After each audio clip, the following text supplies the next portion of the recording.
This is Dr. Liz, Senior Pastor at Antioch International Church, and I want to personally welcome and thank you for joining us today.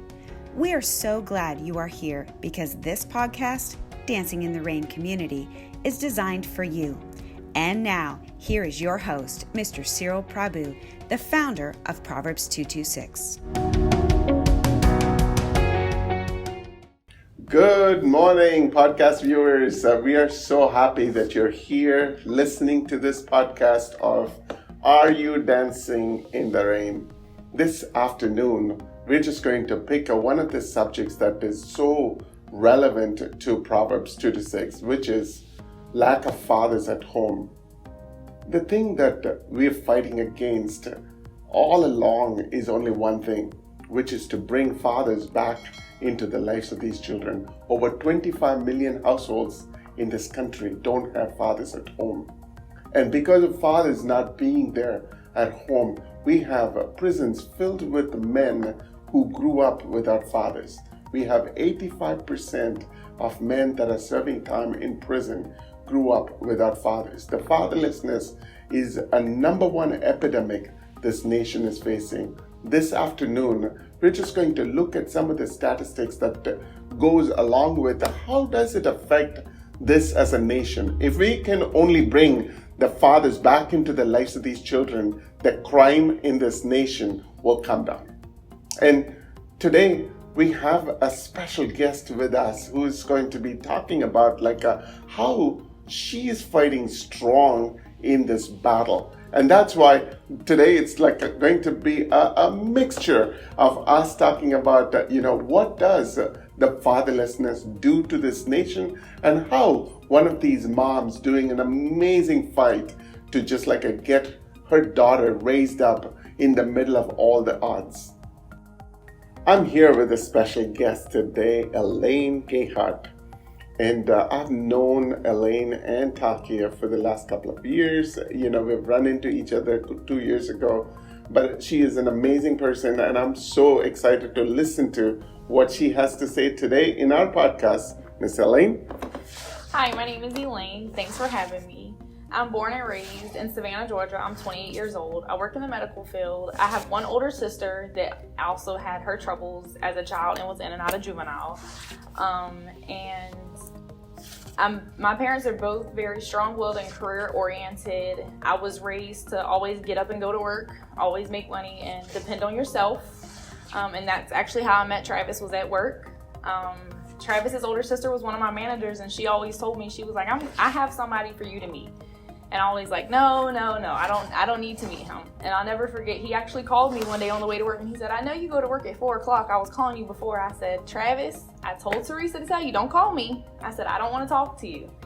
And about 2.5, 3 weeks later, I can say that we actually moved in with each other. And ever since then, it was me and Travis. That's how everybody knew it. It was us two against everybody. Excellent. Elaine, one of the things that amazed me in this journey is your strong personality. Where did you get that trait from? I want to say both of my parents. Just how they told me it's okay to let the next person know that you're upset. It's okay to let the next person know how you feel, but always make sure that you're okay. You always take care of you first, because if I'm not healthy, I couldn't help you. If I'm not healthy or strong, I can't help my child. They've always said, you have to make sure you're okay. And even my mom told me one time, she's like, I want to apologize to you about how I raised. She said, I was making sure we was okay, but you raised your daughter totally different from me. And I was like, no, Mom, that's fine. You taught me to be who I am, to where I take care of home, yet I make sure my daughter experiences everything I'm able to allow her to experience. One area that amazes me, Elaine, is this, my mom is almost very similar to you, very strong-willed. When I grew up, I grew up without a father as well. And how she was able to manage herself in the midst of all the difficulties. So I know it is not that easy to just manage, on your own. There is always there is a next challenge that you need to That you have face, to you have overcome. to overcome. The bills need to be paid, and there are things that as a single mom you go through, definitely, and that's where I was able to relate to like a lot of what you go through. But today, tell us, like, one of the things that just like reason why we wanted to bring you here is that we do a lot of events inside the prison. In fact, in 2019, before the pandemic, we were there 48 out of 52 weekends inside the prison. And we would go at like 8 o'clock in the morning, we'll stay till like 5:36 in the evening. By the time we finish, we're like a dead meat. Nothing goes there that you would ever remember. But then, every prison that we go to, there are some things that will happen we will remember for a very long time. And that's what happened to us in the July of 2019 when we went to Lieber Correctional. What happened was during that day we had like some miscommunication where the food did not come on time.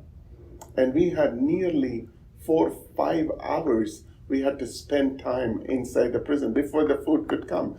But looking back now at the rear view mirror, that was actually a blessing for someone that I didn't know at that point in time. And we didn't even know. We thought that was normal to be in there that long. Correct. And so here, what happened was that there was a baby girl sitting in that room. Her name is Takia, right?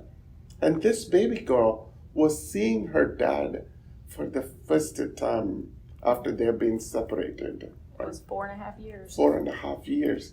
And initially she was having struggle connecting with him. But then over a period of that 3-4 hours, she was able to connect with him. And by the time we finished from there, she was not willing to come out of the facility. She was crying. The dad was crying, and all the volunteers were. See, sometimes when you have an event like this happening, you feel the depth and the heaviness of the heart as you're walking out, right? So that's how I knew that day was so special for that baby girl. Now, Elaine, that was all about you and Takia, right? Mm-hmm. Tell us a little bit about what was it like from your angle. Whatever I said was from our side. Right. So that day, I remember pulling up to the prison, and that's the first time I ever got to see him in prison. And I was overwhelmed by the high gates. And here I had to hold my composure because I have a 4-year-old with me. And she's like, "What are these? Mama, look at that. Look at those big gates." And I was like, "I know, Kaya." And I remember walking up and I was like, whoa. But I had to be like, it's okay. Like, that's normal. Right. And then I remember us going in and church already started. And the guy came over and he said, "Which one is your inmate?" And we were looking at the back of everybody's head. And at this point, I haven't seen him in 4.5 years. I've seen pictures of him or whatever, but I haven't seen him. So I remember looking, and Kaya was like, "Mommy, which one's my dad?" And I looked and I said, "I think that's him right over there." So the guy said, "Y'all sit down right here. Let me go get him." And it was him. He turned around and he stood up. And just like you said, she was shy. So he came and sat down on the other side of her. And she did not want to touch him. She leaned away from him and she didn't want to do nothing. And I was like, I know we didn't come all the way here for her to, because this is going to crush him. Like, his kids are his world. And I was like, something has to give. So I said, well, I'm going to play a reverse psychology on her. I'll touch him and tell her not to touch him. I'll talk to him and tell her not to talk to him. And that's what I did. And then finally, she would look around me at him and he would look back. But when he would see her, she would sit back. But I remember by the end of that day, before we actually sat down and eat, they were coloring or playing hangman or something. And the color pencil kept breaking. And I watched her and I noticed that she was breaking them just so he would have to get up and they would walk together to the pencil sharpener. And it just warmed my heart knowing, like, just 2 hours ago, she was scared to talk to him. Now she's going across the room away from me with her daddy just for him to sharpen a pencil. Like, little small things mean so much to a child. Absolutely. Like, he can't do for her. And then another thing, when he was packing the book bag, she wouldn't pick up what she wanted.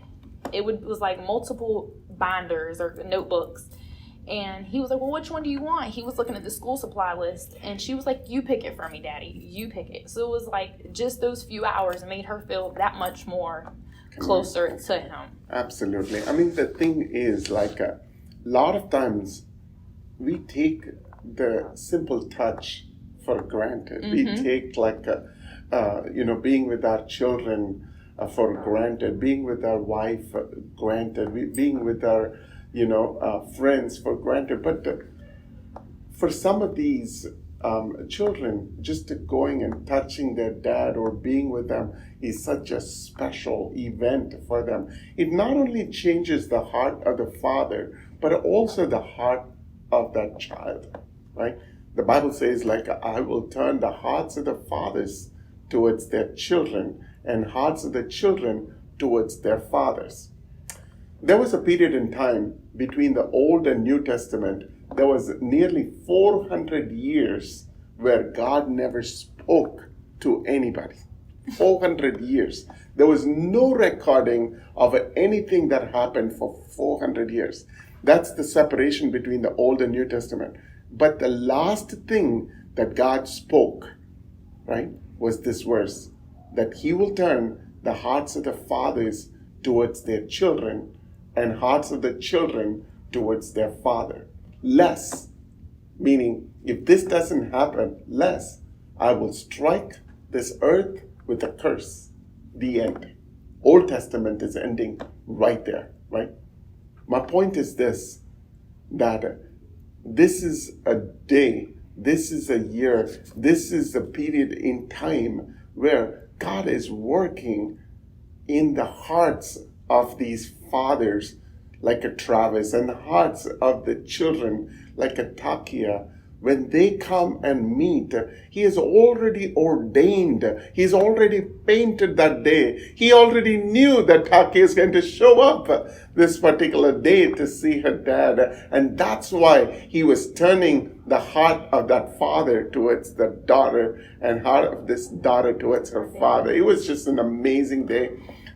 I had a chance to meet with some of the volunteers that were there in that room, and I asked them what they saw, right? And they said, like, the dad was just having so much of fun. He was cracking up. He was going under that limbo, and all these things that he was doing to make Takia day better. You gotta lean back further. She kept telling him to go under limbo. And then musical chairs, when he got out, she was so disappointed. She said, you didn't get the chair, Dad. So I've heard, like, sometimes the children say, like, on their way back, talking to their grandmother, saying, like, Grandma, did you know my dad was eating hot dogs without buns like me? So these kids enjoy that moment with their dads, and their dads enjoy those moments. As you are a podcaster listening to this, you may run into so many of these situations every single day. There is a story behind every single person that we are touching, and you have an opportunity to lend your hand or do something to help one of those children to turn their hearts towards their father, or heart of the father towards their children. This is what will happen. If this does not happen, God says he will even strike this earth with a curse, right? So fast forward 7-8 months from there, I just got a call. It was right at a year. Oh yeah, Right almost a year from that, a little over a year, I received a phone call from SCDC that said that father that spent only that handful of hours with her daughter got killed inside that facility, right? It was one of the most hardest things that I could hear on that phone call. And at that point in time, they also said, the mom wants to talk to you. She was saying that there was some pictures that you took, and she wants to have a pictures of that moment, right? And they told me that picture is something that shows the cherishment of that baby girl with their dad, right?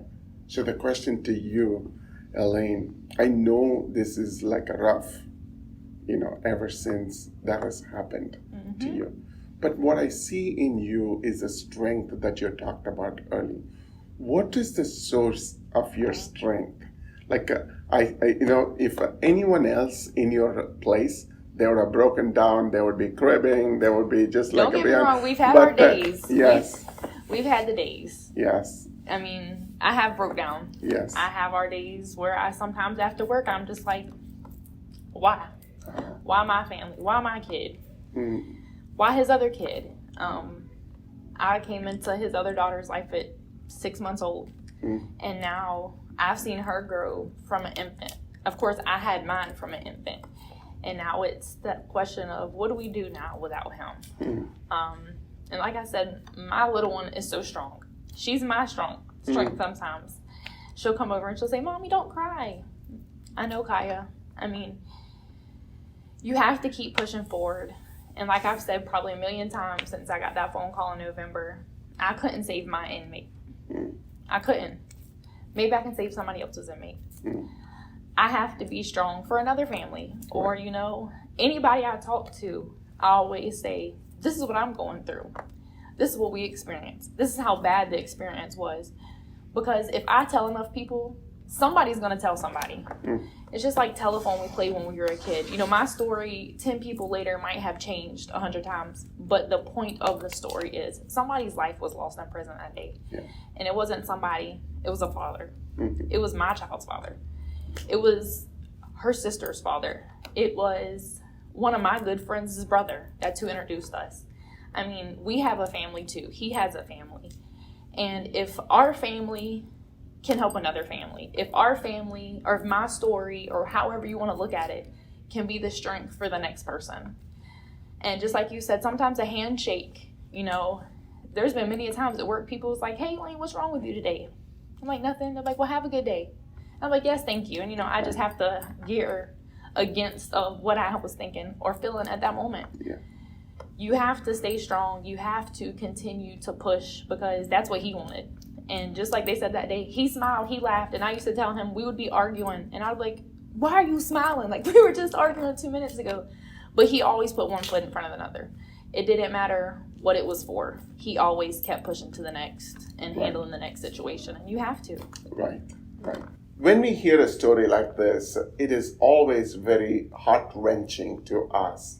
A father is lost to a daughter or a husband and so on. But here's what happened. Even though this was all meant for all that, pain that it caused to the families, what I saw, the goodness is this. When this story was shared one of the Sunday mornings at our service, there was a warden that was sitting inside that phone call. And she went back to her prison in Anson Correctional. And she told the ladies out there that there was a girl named Takia and that she lost her father. And those ladies, I know in December, they just took time to make a card and they were making bookmarks and paintings and letters. They poured their heart behind it. And not only that, they also said, during this time of a Valentine's Day, we wanted to do something. What broke my heart is the generosity of these ladies that were sitting in Anson Correctional. What happened was the warden called me and said, the ladies have a package for Takia and Elaine. And I was expecting a small box that I'm going to go pick it up because, last time when we were doing it in December, it was just a small piece of a set of letters. But then this time, when we went there, I was surprised. Why? Because it was just a large box of stuff that they had put together.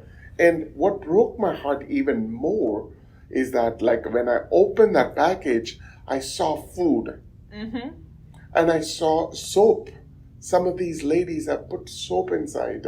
And the food would have costed, maybe $25 or $30. People may not realize that $20 or $30 for the a person serving time in prison is nearly 2 to 3 years worth of man month to save up to something like that. And these ladies, in one of them, I just saw like a quilt made with the Disney Mickey Mouse face on it too, and then they had knitted the gloves and the scarf and shoes. These ladies have put like so much of energy behind it. What I saw was the love of these mothers that saw what was happening to another mother and a girl. So, Elaine, the question is this: when you saw those things, what was going in your head to see the goodness of these ladies transferred to you? So that day, on Valentine's Day, when we met you at church, and I seen that when we first walked up and said, hey, I seen that stuff, and I thought to myself, the ladies in this church are selling knitted stuff. I was thinking it was stuff from the church that they've made, and they were selling for raising money for the church. And then at the end of the sermon, when you said that was for the girls, I was shocked. I was like, hold on. All that knitted stuff that I thought I was about to spend my money on to give back to this church, to give to these ladies, is going to his kids. And it was 2 of everything. It was 2 blankets, 2 teddy bears, 2 of the soaps, the little soap things they wash with. I don't know, 8, 9 hats. The hats had matching scarves. There was socks. And everything was by 2s because they made sure each kid was taken care of. They made sure that even though he is no longer here to take care of, a parent is a parent. And I can't speak for every parent, but I know how most of them that I see, if you see a kid crying, it don't matter whose kid. You bend over and you pick that kid up and you say, what's wrong? Right. Or if you see a kid choking, you pat them on their back. And it's just the outpour of love from strangers, from somebody that they have nothing. I mean, if you talk to people in prison or know anybody in prison or in these places, they want you to send $20 or you know what I'm saying? They need, food for store in a few days or whatever the case may be. But these ladies took out of their own pocket for kids that they don't know. So it just shows what type of mother, what type of parent they are to his kids. I mean, they didn't know him. They could have just been like, oh man, that really, that's bad for that mom. That's bad for those kids. But no, they took it, their own love, and made stuff to hand to his kids that they will probably never even meet, never Correct. Even see. That's what I also told the warden, that for some of these ladies in their lifetime, they may not even meet Takia or Elaine or Sakia in their life.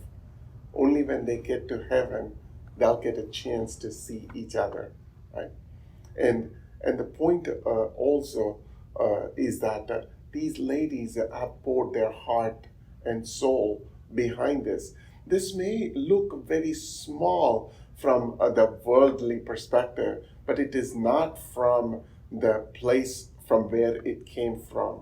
It costed them something. It was done out of sacrifice.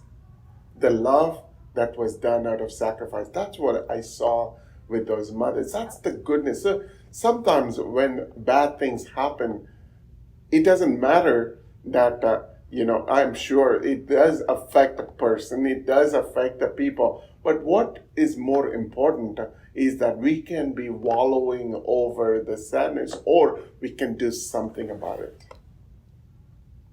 This afternoon, as we are interviewing Miss Elaine, I do not know, your situation and who you're running into. But here is my encouragement to you, that one day when you get a chance to run into another Takia, run into another Sakia, I am praying that you will get a chance to give them a hand, give them that love. It doesn't need to be like a huge, $1 million thing. It's just a normal shaking of hands, a smile, a hug. This is something that we all can do.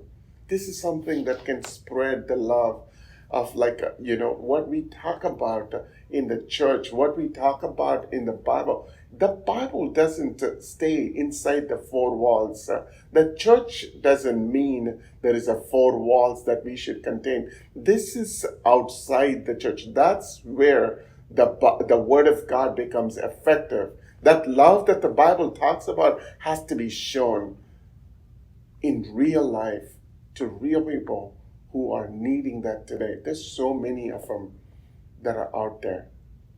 Our encouragement as you're watching this is this, that you, when you get a chance to be with someone, be with that person, knowing that you are there for a reason, that God has placed you in their life. This afternoon, another question that comes to my mind, Elaine, is this. If someone says to you, what is that we can pray for you? Is there anything that we can pray for you? So what would you tell that person? With this, everything, I wouldn't even say pray for me. I would say pray for the other fathers, the other mothers that's not there. Just like I asked 2 weekends ago when I was in Lee County going to church with you, I asked that week, I said, can we go to that prison? Can we pray outside of Lee where he lost his life? Because like I said before, I can't save my inmate. And I'm going to always say it. I couldn't save my inmate, but I might be able to save somebody else's inmate. Don't pray for me. Pray for them men, them women that are back there. We don't know what they're going through every day. We can hear, we can listen, but until we're in their shoes, going through what they're going through, we don't know. So pray for them. Pray for the ones that's incarcerated. I mean, I've even got a sweatshirt now that says incarcerated lives matter, because they do. Even though people's like, oh, well, they committed a crime. It doesn't matter. In there, they're all the same. It doesn't matter if they're there for 2 months or 20 years. I mean, each life is the same as our life. Right. I mean, pray for their life. They're fighting a battle that we will never know. Right. And it's just like the military. They're fighting overseas, and we will never know. So you don't know what the next person's going through. Don't pray for me. Pray for the next person. And because just by telling me you want to pray for me shows me that you already care about me. It shows me that you're thinking of me. But use that for the next person. Make sure that they're okay. Because a simple smile, a simple prayer can help the next individual in the least way that we know. Right. Elaine, as we wrap up today, tell us a little bit about like a most cherished moments in your life, and how that has carried you through this journey as well. I thought about that question, and I sat there and I thought about it. And one of the things I can remember, and it's Travis. It was right the day after I had Kaya, and he was going to work. And like you said, he's a goofball. He's always smiling. And he came back in there so excited that day after work. And I was asleep, and he called and told me he was on the way. And we were getting to go home from the hospital the next day. And I told him, I said, you need to go by the house and grab the car seat. He came busting in that hospital room door, and he was like, where's Kaya? And I said, she's in the cradle asleep. I said, did you get the car seat, Travis? And he looked, and he started smiling. I said, you didn't. And it was just like little times, like I remember, and that's what I have to use now, those small times. That day, that meant nothing to me, because I was like, he forgot the car seat. Thanks, Travis. But now it's those laughs. I'm like, he was always a goofball. And Kaya would say, well, tell me something about my daddy. Because she was this big when he went to prison. And one of the last times he seen her free, she was just learning how to walk, and she was wobbling around. And he was on his hands and knees chasing her through the house. And I told her that. I was like, you couldn't even walk barely. You were falling over, and he would get on top of you. And it's just those little things that we went through as kids. We were kids. We had Kaya at 21. We met at 18.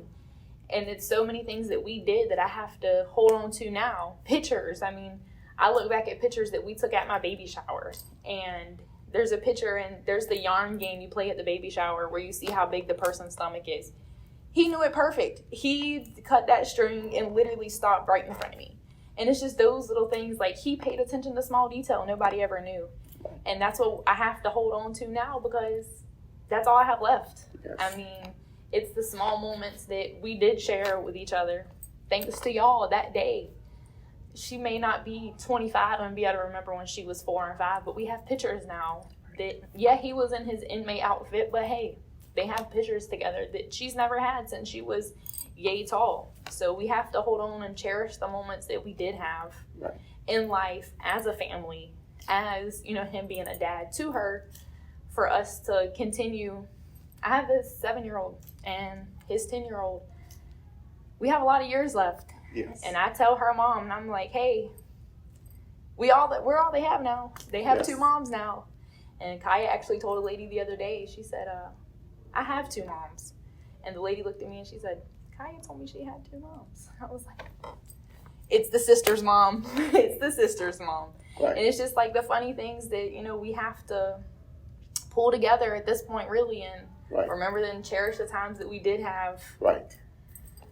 From the time that, you know, we all became one to the time that we're still one. There's just somebody missing now. Absolutely. Thank you so much, Ellen, for being with us this afternoon to talk through this. One of the things that we've always, known from the beginning is that there are times that you and I will definitely run into a storm. We will run into a hurricane in our life that can just unbalance us for a moment in time. But here's the thing, that God has given each and every one of us a strength to go through the hurricane. We can be in the middle and the eye of a hurricane, but we can still find the strength. The Bible says as the iron sharpens the iron, we need to sharpen one another.